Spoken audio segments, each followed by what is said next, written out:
flagelo va a aumentar en 35% con las políticas que tienen implementando actualmente. Y nosotros todavía, países en desarrollo, tenemos una prevalencia mucho más alta. En cuanto a lo de la diabetes, esto ustedes ya lo saben, es la principal causa de insuficiencia renal, la principal causa de enfermedad cardíaca, de ACV, casos nuevos de ceguera y amputaciones no traumáticas, siendo la séptima causa de muerte. Está muy ligada a la obesidad.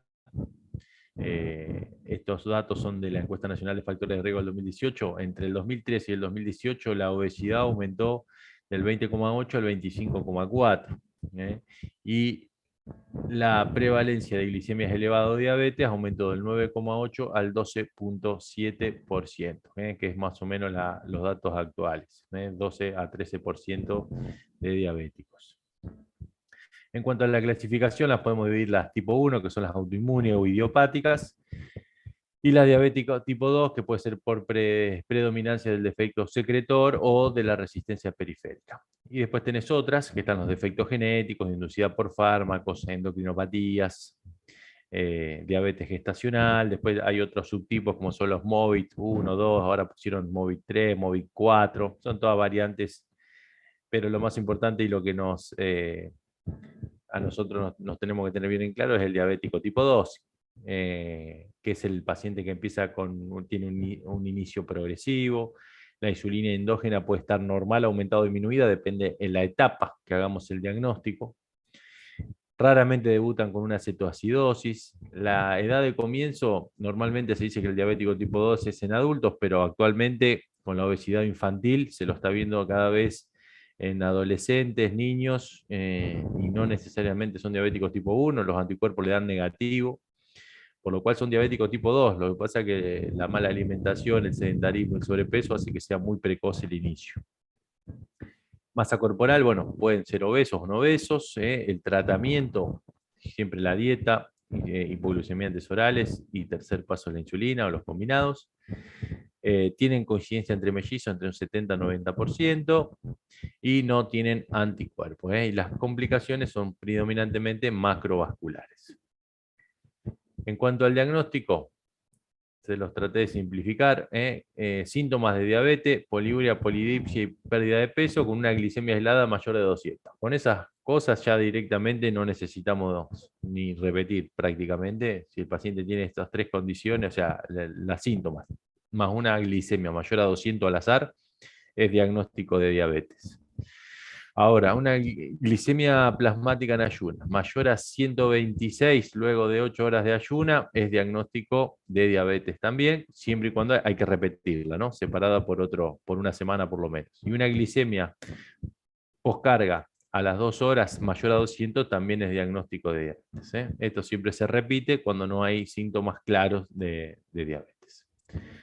Otra cosa que podemos usar es la hemoglobina glicosilada, que tiene algunas ventajas sobre la glicemia o la prueba de tolerancia oral a la glucosa, que es un estudio que está un poquito más estandarizado en cuanto a los valores de corte, mejor índice de exposición a la glucemia, menor variabilidad biológica, menor inestabilidad preanalítica, no requiere ayuno, no afecta con perturbaciones agudas como es el estrés o las infecciones, sobre todo para los diagnósticos durante la internación, y se utiliza para guiar el manejo y el tratamiento principalmente. ¿Qué desventajas tiene? Que hay muchos métodos. A un mismo paciente le pedís una glicosilada en 3 laboratorios distintos y te pueden venir 3 valores distintos, incluso hasta con una variable de 1 o 1,5. Los valores pueden ser afectados por condiciones como el embarazo y las hemoglobinopatías, por eso que durante el embarazo no se controla la diabetes gestacional con hemoglobina glicosilada, sino que se prefiere la fructosamina. Y podemos dividirla en 3 grupos, normal, prediabetes o insulinoresistencia y diabetes. Con una glicemia en ayunas, para la Asociación Americana de Diabetes, ellos tienen como límite de corte el 100 miligramos por decilitro, nosotros tenemos 110 miligramos por decilitro, como la mayoría de las asociaciones. Entre 110 y 125 estamos hablando de lo que es glicemia alterada de ayuno y más de 126 diabetes. En cuanto a la prueba de tolerancia oral a la glucosa, menos de 140 es normal, entre 140 y 199 hablamos de tolerancia alterada a la glucosa y más de 200 de diabetes. Y con la insulina, con la hemoglobina glicosilada, menos de 5,7 normal, de 5,7 a 6,4 prediabetes y más de 6,5 hablamos ya de diabetes. Los valores de corte, como les decía, de la glicemia alterada de ayuno para casi todas las asociaciones, la Organización Mundial de la Salud, la Fundación Interamericana de Diabetes, incluso la Asociación Argentina de Diabetes, es 110, excepto para la Asociación Americana. ¿Qué recomienda la SAD en cuanto a esto? Que el valor de corte se mantenga en 110 en personas sin factores de riesgo, pero que el valor de 100 puede ser tomado en cuenta en pacientes con factores de riesgo para diabetes. Por lo cual, cuando viene un paciente con múltiples factores de riesgo y tiene un 105, 108, tampoco no es para quedarse tranquilo y podría ser un motivo para empezar el tratamiento. Estos son pacientes que requieren un abordaje multidisciplinario. Eso ustedes ya lo están al tanto. Considerar el contexto, las preferencias alimentarias, las barreras financieras, que es un gran limitante hoy en día, usar un lenguaje adecuado, no estigmatizar ni jugar a los pacientes, y centralizar el problema en el paciente y no en la diabetes. Indicar cambios de estilo de vida en forma intensa para lograr un descenso de peso de entre 7, 10% si se puede llegar, del peso corporal. La actividad física debe ser intensa a moderada, de 150 minutos por semana. En cuanto a los objetivos nutricionales, promover hábitos de conductas alimentarias adecuadas, respetar las preferencias personales y culturales y el acceso a alimentos saludables, una pérdida de peso entre un 5 y un 10, como veníamos diciendo, en personas que tienen sobrepeso o obesidad, evitar bebidas azucaradas, principalmente los jugos de frutas, fomentar alimentos de dieta mediterránea, alimentos ricos en ácidos grasos, nueces, semillas, reducción de alcohol, sobre todo si están con insulina o secretagogos, y un consumo de sodio menor a 2,3 gramos por día, miligramos por día. ¿Qué se recomienda tanto para la diabetes tipo 1 como tipo 2? La actividad física, 150 minutos por semana, una intensidad moderada, vigorosa, no más de 2 días sin actividad física, lo cual eso sí es bastante complejo de cumplir, y lograr un déficit energético entre 50 y 750 kilocalorías por día si el paciente está con sobrepeso u obesidad. En cuanto a los objetivos glicémicos, en un paciente típico podemos tener un límite de una glicosilada de 7, es razonable para un adulto. ¿Cuándo vamos a ser un poquito más exigentes? Cuando son pacientes que tengan bajo riesgo de hipoglicemias, poco tiempo de diabetes, o una larga expectativa de vida, sin comorbilidades, ahí podemos ser un poquito más exigentes. ¿Cuándo vamos a ser menos exigentes? Con una glicosilada que ronde los 8, sobre todo en el anciano, adultos frágiles, pacientes que ya tengan antecedentes de hipoglicemia severa, poca expectativa de vida, ahí podemos hacer. Resumiendo, necesitamos una glicosilada menos de 7, una glucosa preprandial entre 80 y 130, y una glucosa postprandial menor a 180, que debería ser un poquito menos a 140, deberíamos ser un poquito más exigentes. Evaluar el riesgo de hipoglicemia para usar la insulina o secretagogos, insuficiencia renal o hepática, diabetes de larga duración, adultos, deterioros cognitivos, reducción de la respuesta contrarregulatoria o percepción de las hipoglicemias en pacientes por los fármacos, alcohólicos, beta bloqueantes, siempre a tener en cuenta. ¿Cómo se clasifica la hipoglicemia? Estoy dando una clase, ya termino. ¿Cómo se clasifica la hipoglicemia? Nivel 1, glicemia entre 70 y 54. Puede o no ser acompañada de síntomas, no necesariamente tiene que haber síntomas, ya si el paciente se hace una glicemia capilar y le da 65, es considerada hipoglicemia, por más que sea sintomática. La nivel 2 es la que está por debajo de 54, que en ese caso puede o no necesitar asistencia de un tercero, y la número 3, que es la que siempre necesita asistencia de un tercero, y ya es cuando hay trastornos cognitivos, puede llegar al coma y estupor. Tratamiento farmacológico Se recomienda el uso de metformina en pacientes con prediabetes, pero que tienen un índice de masa corporal mayor de 35, más de 60 años, y en mujeres con antecedentes de diabetes gestacional. Se debe considerar el uso temprano de insulinas en pacientes con pérdida de peso, síntomas de hiperglucemia, hemoglobina glicosilada más de 10 o glicemia más de 300. Ese es un paciente que posiblemente el inicio ya vaya directamente para la insulina y es un paciente que se puede derivar de entrada a un endocrinólogo o diabetólogo. El inicio con terapia dual, ¿cuándo lo vamos a plantear? Siempre y cuando el paciente esté por encima de una glicosilada 1.5 del objetivo. Un paciente que le hacemos un control y tiene 8,8 de glicosilada, es un paciente que en general se lo puede arrancar con una terapia dual, directamente, porque es un paciente que difícilmente llegue con una sola dosis o una sola droga a los objetivos. ¿Ese dual son dos fármacos o una Dos metformina e fármacos. insulina? No, Ah, ok. dos fármacos vía oral. Puede ser metformina, vildagliptina, que es lo que hay en el mercado, la sitagliptina, o si le da el bolsillo sería siempre bueno un GLP-1 o un inhibidor del CGLT2, incluso Perfecto. mezclado con metformina también. Dependería un poco el paciente, si tiene enfermedad cardiovascular, no, renal, no, bueno, ahora lo vamos a ver, pero se puede empezar directamente con dos drogas, no necesariamente sería metformina sola. Fármaco de elección, ¿a qué tenemos que tener en cuenta? Bueno, si tiene enfermedad aterosclerótica, si tiene insuficiencia cardíaca, insuficiencia renal, el riesgo de hipoglicemia, efectos adversos, las preferencias del paciente y el costo. Tratamiento de la hipoglicemia en diabéticos tipo 2. De primera línea siempre les cambio de estilo de vida y metformina. Empezar por una dosis creciente para disminuir los efectos adversos. Esta es la última guía. ¿Qué es lo que dice? Dividir principalmente si el paciente tiene enfermedad cardiovascular o renal establecida, por un lado, o que no la tenga. En el caso de que la tenga, si es más a predominio de enfermedad cardiovascular, los GLP-1 estarían un poquito más indicados que los SGLT2, mientras que si el paciente tuviera insuficiencia cardíaca o trastorno, insuficiencia renal, por ahí estarían más indicados los ICGLT2. Si el paciente no tiene enfermedad cardiovascular establecida, y lo que nosotros queremos priorizar es el riesgo de hipoglicemia, tanto los SGLT2 como los GLP-1 tienen muy bajo riesgo, y a eso se le sumarían los IDPP4, los inhibidores de la difosfodiesterasa 4, y la pioglitazona. Serían 4 que podríamos elegir. En el caso de que nosotros queramos focalizar en la pérdida de peso, los dos que han demostrado pérdida de peso, el GLP-1 y los SGLT2, mientras que la metformina es neutra, y las sulfonilurias aumentan igual que la pioglitazona. Los IDPP4 son neutros también para eso.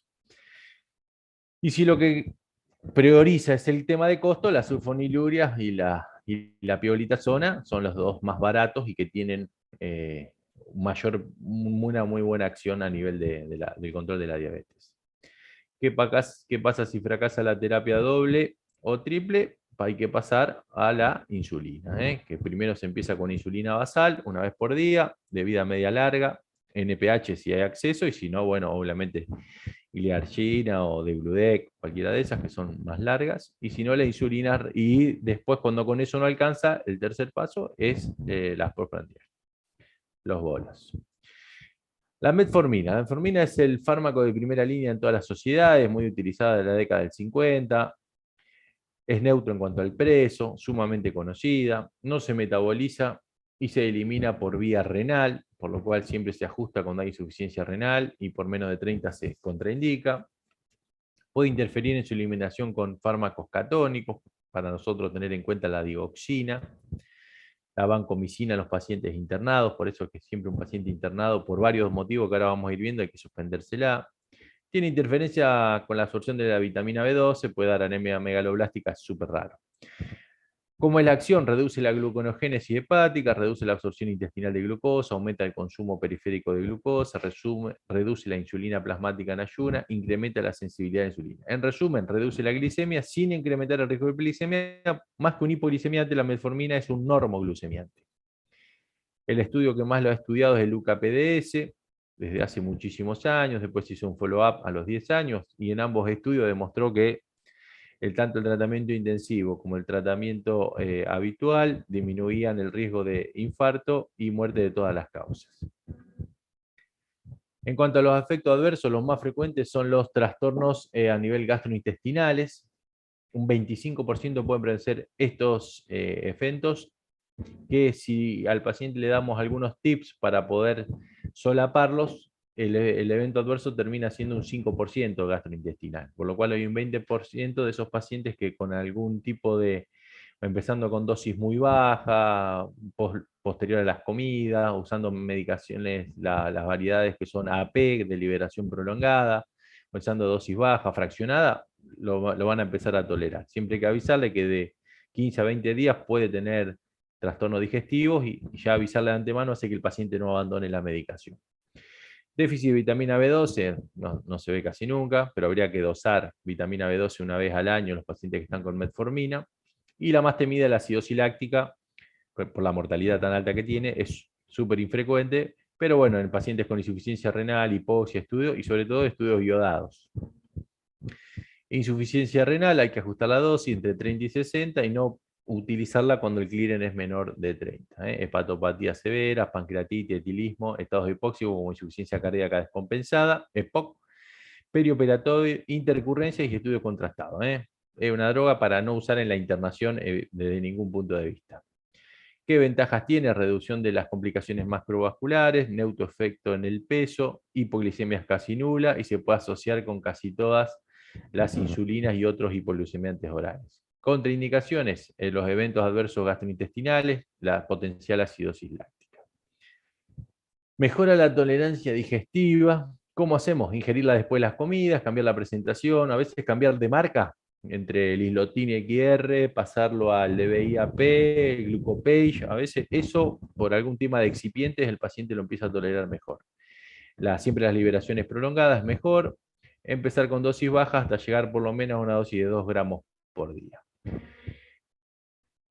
¿Qué hacemos después? Bueno, dentro de los fármacos para el tratamiento de hipoglucemiantes orales tenemos, además de la metformina, que ya dijimos que es un insulino sensibilizador, tenemos la tiazolidinedionas, como es la pigoglitazona, la rosiglitazona ya no existe en el mercado. Los secretagogos, como las sulfonilurias y las incretinas, y los inhibidores del CGLT2, y las insulinas. Vamos a hablar un poquito de sulfonilurias, tratando de resumir y ser lo más acotado posible. El mecanismo de acción son secretagogos de insulina, bloquean los canales de potasio ATP dependientes y aumentan la secreción de insulina por parte de las células beta.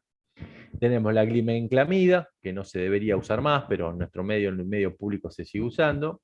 Sí, la glimepirida, glicacida y glipicida. Esto tiene una gran potencia para bajar la diabetes. Miren que el control de la hemoglobina glicosilada llega entre 1.5 y 2, lo cual van a ver con el resto de la droga, es muchísimo la potencia que tiene esto. ¿Qué desventaja tienen? Y que producen hipoglicemias y aumentan de peso. ¿Y qué ventajas? Es el bajo costo y la efectividad que tiene. La pioglitazona ¿qué ventajas tiene? Bueno, es un insulino sensibilizador también, periférico, es un agonista de los receptores PPR, tiene bajas posibilidades casi nulas de producir hipoglicemias, posología simple, se toma una vez por día, y efecto seguro con las bajas filtración glomerular. Tiene una potencia de 0,5 a 1.4, desventajas que aumentan el peso, principalmente por retención hidrosalina, por lo cual los pacientes cardíacos con insuficiencia cardíaca o deterioro de la función no sería una droga muy ventajosa. Hay fracturas patológicas, cáncer de vejiga que están bastante en duda. ¿Cuál sería un paciente ideal para ponerle pioglitazona? Bueno, insulino resistencia en pacientes con insuficiencia renal avanzada. Ese sería un paciente casi el mejor paciente para ponerle. Hígado graso también anda muy bien en prediabetes. Vamos a pasar a las sincretinas. ¿Qué son las sincretinas, mejor dicho? Cuando uno come alimentos, llegan al tracto digestivo y ahí se producen liberación de hormonas intestinales que justamente son las sincretinas. Principalmente tenemos los GIP activos y los GLP-1. Eso llegan al páncreas y en tanto tienen acción en las células alfa como en las células beta. En las células beta producen aumento de la liberación de insulina y en las células alfa producen inhibición de la liberación de glucagón. ¿Qué hace ese efecto? Bueno, por un lado, a la insulina aumenta la captación periférica de glucosa y por otro lado, el aumento de la insulina y la disminución del glucagón disminuye la liberación hepática de glucosa y así se logra el control. Hay dos drogas que actúan a este nivel. Uno son los inhibidores de la difosfodiesterasa 4, porque un GLP-1 endógeno tiene una vida media de 2 minutos. Después es metabolizado por la enzima. Entonces, lo que hace el inhibidor de la DPP4 justamente es inhibir ese metabolismo y hacer que la vida media esté mucho más larga. No son muy potentes, tienen una potencia de 0.5 a 0.8, rara vez se usan como monodrogas, generalmente van combinados con la metformina, ahí tiene una muy buena aceptación, o yo se los pongo por ahí a pacientes que son intolerantes a la metformina, y el paciente tiene una diabetes leve, paciente joven, por ahí es una buena opción para arrancar. ¿Cuáles son? La sitagliptina y la vildagliptina, por ahí son los más conocidos, y el otro que tienen que tener en cuenta que es la teneligliptina, porque no tiene eliminación renal. Para los pacientes renales yo lo uso bastante, es una de las que más uso. Que además estas drogas, además de bajar la glicemia, tienen múltiples efectos, incremento del HDL, disminución de los triglicéridos, disminuyen el estrés oxidativo, múltiples acciones a nivel que lo que lo hacen una droga. Cuando salió parecía que iba a ser una panacea, después bueno, salieron drogas mejores y quedaron un poco en desuso. Igualmente hoy en día se indican muchísimo. Como les decía, tanto la cita como la vildagliptina necesitan ajuste por función renal, mientras que la teneligliptina, que es el glucal de Roemer, ese es de 20 miligramos, se da una vez por día y se puede dar en pacientes renales sin problema y tiene una muy buena tolerancia y es una muy buena droga de inicio para este tipo de pacientes. Las otras incretinas son los agonistas de GLP-1. Estos tienen, como todas las incretinas, múltiples funciones, pero en principal a nivel cerebral, disminuyen el apetito y disminuyen el vaciado gástrico, por lo cual son drogas que se usan también para el control del peso. Actualmente el laboratorio de Eli Lilly está probando la tirzepatida para el tratamiento de pacientes diabéticos, obesos no diabéticos. O sea, ya se están apuntando para únicamente tratar la obesidad. Y el liraglutide ya está aprobado por ANMAT para tratar la obesidad también. Tiene una potencia alta de 0.5 a 1.6. El liraglutide es el primero que aprobó ANMAT como monoterapia, no se lo puede usar con un CLIR en menos de 70. Y efectos adversos, es muy frecuente en los GLP-1, las náuseas y los vómitos. El estudio líder fue el que lo estudió para probar. Y dentro de los ICGLT2 tenemos la DAPA, la canela, empaglifosina, tiene una potencia de 0.8, un efecto beneficioso en la pérdida de peso. ¿Y dónde actúan esto? Actúan a nivel de los SGLT2 en el túbulo contorneado proximal, en los segmentos S1 y S2, que es donde se reabsorbe el 90% de la glucosa y el sodio. ¿Estamos? Inhiben el cotransportador sodio-glucosa, dando glucosuria y natriuresis. Tienen un efecto nefroprotector por disminución de la presión intraglomerular. Disminuye el filtrado, pero a expensas de que disminuye la presión. La canaglifosina no hay en Argentina. La DAPA de 10 miligramos, que es posiblemente la que más se utilice, hasta un clearance de 60 no pasa nada, y la EMPA se puede hasta un clearance de 30, que vienen dos presentaciones, que es el Jardiance de 10 y de 25 miligramos. ¿Qué eventos adversos tienen? Bueno, las infecciones genitourinarias, fracturas que está ahí en estudio, depresión de volumen, puede haber hipertensión ortostática, sobre todo en pacientes ancianos, sobre todo si están con diuréticos, cetoacidosis con glicemias no tan altas, eso se ha visto, por eso si son pacientes que tienen riesgo, por ahí hay que medir cetonemia.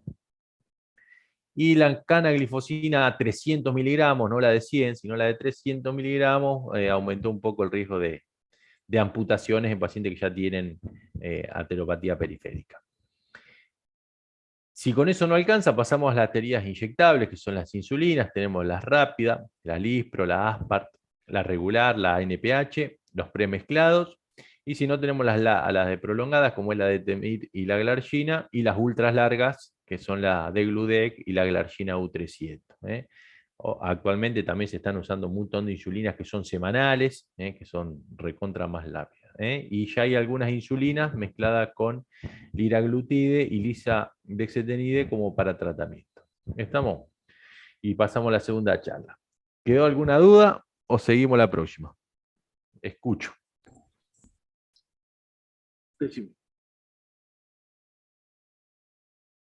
Son vías subcutáneas, sí. En el mercado argentino solo hay dos, que es el liraglutide, que es Axenta, que tiene otro nombre también, es del mismo laboratorio. Ese se aplica, es 1.8, son jeringas que vienen de 1.8, que vos las vas marcando y te vas aplicando en forma diaria, es eso. Y después hay uno que es del laboratorio Eli Lilly, que es el Dulicity, que ese es dulaglutide, y ese son jeringas prellenadas y ese de aplicación subcutánea, pero semanal. Son 4 jeringas, vos te aplicabas una por semana, todos los días, el mismo día de la semana, y con eso te controla toda la semana o debería controlar toda la semana. El tema de estas drogas es el costo. El Dulicity creo que está a 36.000 pesos las 4 jeringas, y el liraglutide un poco menos. Las obras sociales es difícil que te la reconozcan, ¿viste? No es tan fácil. Pero bueno, son drogas que tenemos hoy que se pueden usar y depende del paciente, es una buena alternativa.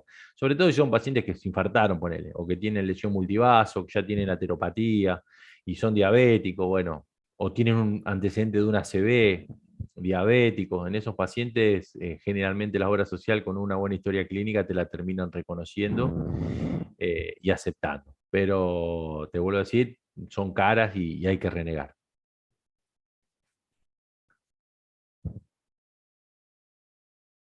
No, no, decime, decime.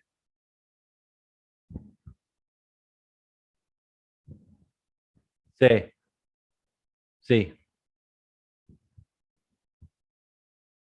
Es cómodo la combinación, es cómoda. Sobre todo el Jardián Plus, creo que se llama, o Jardián Duo, no me acuerdo qué, que viene 5 de EMPA y 500 de metformina, es cómodo. A las guías, viste, la última, habla que te habilita como para empezar con DAPA o con EMPA, viste, sacando a la metformina de un... La verdad que es una droga que se sigue usando, la metformina, yo la sigo dando, o sea, me da cosa ponerle salvo excepciones, un paciente sin metformina y ponerle directamente la EMPA glifosina, viste, depende del paciente, te vuelvo a decir, pero en general, viste, es una lástima, porque perdés mucha potencia, y si no podés probar, empezar con una DAPA sola, y ves, son 10 miligramos de APA, no tienen gran potencia, tienen mucho más beneficio que el control glicémico. Lo que pasa es que también hay que tratar de sacarse esa mirada endocrinológica de que es todo hemoglobina glicosilada. Después vamos a ver en la otra clase, estos estudios disminuyeron el MACE de 3 puntos, no solo en todos los pacientes que habían bajado la hemoglobina glicosilada por debajo de 7, o sea, tienen muchas acciones a muchos niveles y no solo tenemos el beneficio metabólico, o sea, el objetivo glicémico no cumplido, sino que tenemos un montón de otros beneficios a nivel vascular y hemodinámico, como es los SGLT2 a nivel renal, ponele, es más el beneficio que ir a mirar la glicosilada, ¿viste? Todavía uno va y la mide y la sigue pidiendo cada 3 o 6 meses, ¿viste? Para ver cómo está el paciente, pero esta medicación ya hay datos suficientes para decir que estos pacientes tienen que estar con esta medicación independientemente de cómo esté la glicemia. Pero sí, es más cómodo. Tu pregunta es mucho más cómodo. Pablo, ¿qué guía es la que sacaste el algoritmo? El algoritmo es la última del 2020, si no me equivoco, 20 o 21 de la de París, del Congreso de París. Después se los paso si quieren. Perfecto. Está bueno porque ahí en un solo pantallazo tenés todos los tratamientos, las alternativas, y si, no se alcanza a ver, pero si vas leyendo para abajo, te dice cómo te conviene ir haciendo las combinaciones entre las drogas. Está bastante práctico. Muchas gracias. Listo, chicos, nos vemos la semana que viene a las 7:30. Abrazo, chau, chau.